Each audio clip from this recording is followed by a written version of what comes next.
नमस्कार दोस्तों, आप पढ़ रहे हैं कक्षा 10वीं एनसीईआरटी गणित। आज हम पढ़ेंगे प्रश्नावली 7.2 का प्रश्न क्रमांक 3। तो देखिए, प्रश्न क्रमांक 3 बहुत बड़ा प्रश्न देखने में लगता है, लेकिन ध्यान से समझना। तो देखिए, इसमें एक चित्र बना हुआ है। अब क्या कहा गया है कि आपके स्कूल में खेल कूद का क्रियाकलाप आयोजित किया गया है। एक आयताकार मैदान है, जैसे ABCD एक आयताकार मैदान हो गया। अब क्या हुआ, फिर चूने से 1 मीटर की दूरी पर पंक्तियां बनाई गई। देखिए, 1 मीटर, फिर 1 मीटर की दूरी पे ऐसी पंक्तियां बनाएंगी, बहुत सारी बनाई गई होंगी। और फिर क्या कहा गया है, AD के अनुदेश परस्पर 1 मीटर की दूरी पर 100 गमले रखे गए। देखिए, ये लाइन हो गई AD।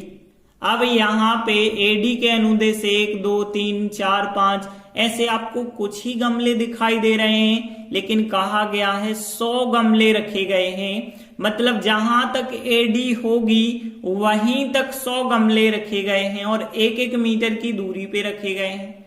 तो इसका मतलब तो ये हुआ कि AD की लंबाई 100 मीटर हो गई। क्यों हो गई? क्योंकि जब AD के अनुदेश 100 गमले 1 मीटर की दूरी पे रखे गए हैं तो AD की लंबाई हो गई 100। अब आगे फिर क्या हुआ, निहारिका एक लड़की है, वो क्या करती है, दूसरी पंक्ति में जाती है। ये रही दूसरी पंक्ति, तो वो इस लाइन में गई और AD के 1/4 भाग के बराबर दूरी दौड़ती है। तो जितनी AD होगी, अब हमें पता है कि AD है 100 मीटर और 100 मीटर का 1/4 भाग करेंगे तो 25 मीटर होगा। मतलब वो दूसरी पंक्ति में 25 मीटर तक दौड़ी और वहां पे उसने एक झंडा गाड़ दिया, वो भी हरे रंग का। फिर यहाँ दूसरी लड़की प्रीत जो है वो 8वीं पंक्ति में, अब वो 8वीं पंक्ति में जाती है और फिर AD का 1/5 भाग। अब AD यदि 100 है तो 100 का 1/5 भाग जो होगा 20 मीटर होगा। तो वो 20 मीटर गई और जाके उसने झंडा फिर गाड़ दिया, लेकिन इस बार उसने लाल रंग का झंडा गाड़ा है। अब हमें ये बताना है दोनों झंडों के बीच की दूरी क्या है। तो देखिए, जब तक हमें दोनों के निर्देशांक पता नहीं होंगे तब तक हम नहीं बता सकते हैं कि दोनों के बीच की दूरी क्या होगी। तो देखिए, सबसे पहले हमने क्या लिखा, प्रश्नानुसार। मतलब प्रश्न को यदि हम पढ़ते हैं तो यहां हमें AD जो दूरी है वो 100 मीटर मिलेगी। अब हम क्या निकालेंगे कि हरे रंग का जो झंडा है उसकी स्थिति कहां पे है, उसके निर्देशांक निकालेंगे। तो देखिए, हरे रंग का झंडा है, इसलिए हम इसे ग्रीन मतलब G से प्रदर्शित करेंगे। अब देखिए, यहाँ पे कहा गया था कि यहाँ निहारिका दूसरी पंक्ति मतलब यहाँ पे हम X का मान क्या लेंगे, 2 लेंगे। और फिर कहा गया था AD का 1/4 भाग। अब AD का 1/4 भाग मतलब AD तो 100 है, तो 100 का 1/4 भाग जो होगा, 100 का 1/4 ये कहलाएगा Y का निर्देशांक। तो देखिए, X का निर्देशांक 2 होगा क्योंकि दूसरी पंक्ति है। फिर AD का 1/4 भाग मतलब 100 का 1/4। और आगे यदि आप सॉल्व करोगे तो यहाँ पे हमें G बिंदु कितना प्राप्त होगा, 2 तो रहेगा ही। 100 का 1/4, 4 से आप काटेंगे 25 बार कटेगा, 25 एकम 25। तो यहाँ G बिंदु हमें 2/25 प्राप्त हो जाएगा। अभी हमें हरे झंडे की स्थिति के निर्देशांक पता हुए हैं। अब हम ऐसे ही लाल रंग के झंडे की स्थिति के निर्देशांक निकालेंगे। तो हमने लिखा लाल झंडे की स्थिति के निर्देशांक। देखिए, लाल को रेड कहते हैं, तो R के द्वारा प्रदर्शित कर लेते हैं हम। अब देखिए, आगे कहा गया है प्रीत 8वीं पंक्ति में। अब 8वीं पंक्ति का मतलब है X का मान 8 ले लीजिए और फिर AD का 1/5 भाग। अब AD मतलब है 100, 100 का 1/5 भाग अब हमें लेना पड़ेगा और आगे सॉल्व करेंगे तो आर बिंदु क्या आएगा, देखिए 8 का तो 8 रहेगा, 100 का 1/5, 5 से 100 को काटिए 20 बार कटेंगे, 20 एकम 20, तो 8 20 आ जाएगा आर बिंदु। अब देखिए हमें क्या ज्ञात करना है, दोनों झंडों के बीच की दूरी क्या है ये निकालना है कि एक हरे रंग का झंडा और एक लाल रंग का झंडा, दोनों के बीच की दूरी क्या है, मतलब हम कह सकते हैं हमें जी और आर के बीच की दूरी निकालनी होगी। इसीलिए दोनों झंडों के बीच की दूरी जी और आर के बीच की दूरी क्या कहलाएगी, जी आर। अब यदि हमें दोनों के बीच की दूरी निकालना है तो दूरी का फार्मूला आप लोगों को पता है, x2 माइनस x1 का वर्ग प्लस y2 माइनस y1 का वर्ग।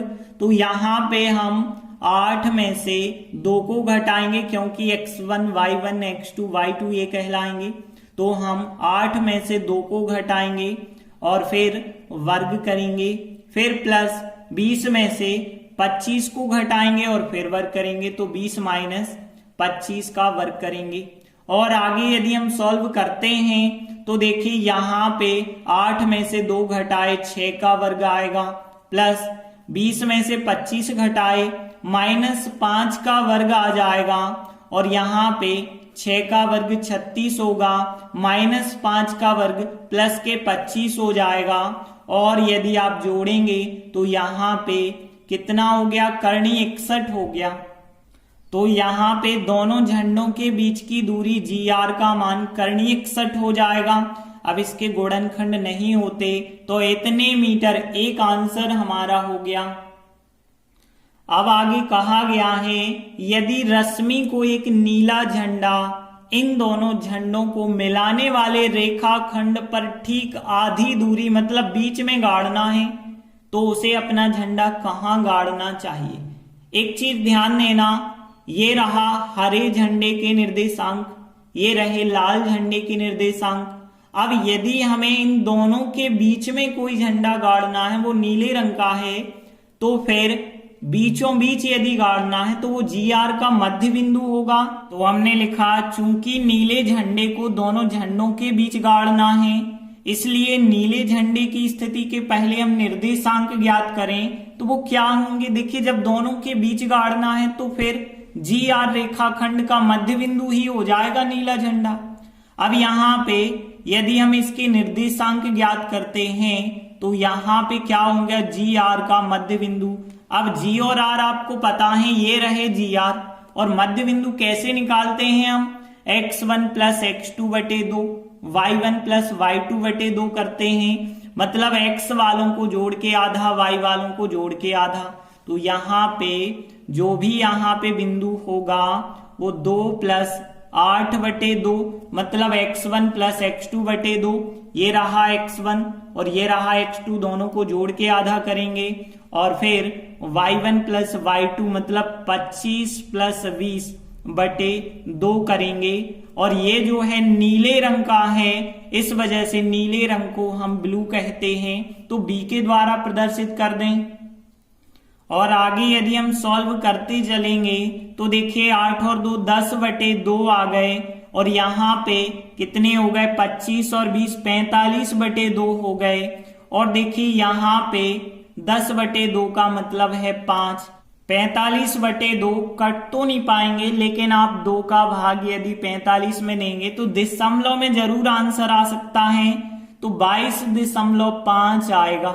अब देखिए नीले रंग का जो झंडा है उसकी स्थिति क्या है, 5 22.5, इसका मतलब है वो 5वीं पंक्ति में है और कितनी दूरी पे है, 22.5 मीटर दूरी पर है। और हम अंत में लिख देंगे अतः नीले झंडे को 5वीं पंक्ति में 22.5 मीटर की दूरी पर गाड़ना चाहिए, जो पूछा गया था। तो देखिए आपसे 2 प्रश्न पूछे गए थे, एक तो यहाँ पे हरे और लाल रंग के झंडे के बीच की दूरी क्या है, तो वो हो गई करणी 61 मीटर, और पूछा गया था कि जो नीले रंग का झंडा है वो हमें कहाँ गाड़ना चाहिए, तो वो 5वीं पंक्ति में 22.5 मीटर की दूरी पे गाड़ना चाहिए। इस प्रकार से प्रश्न 3 कंप्लीट हुआ। धन्यवाद।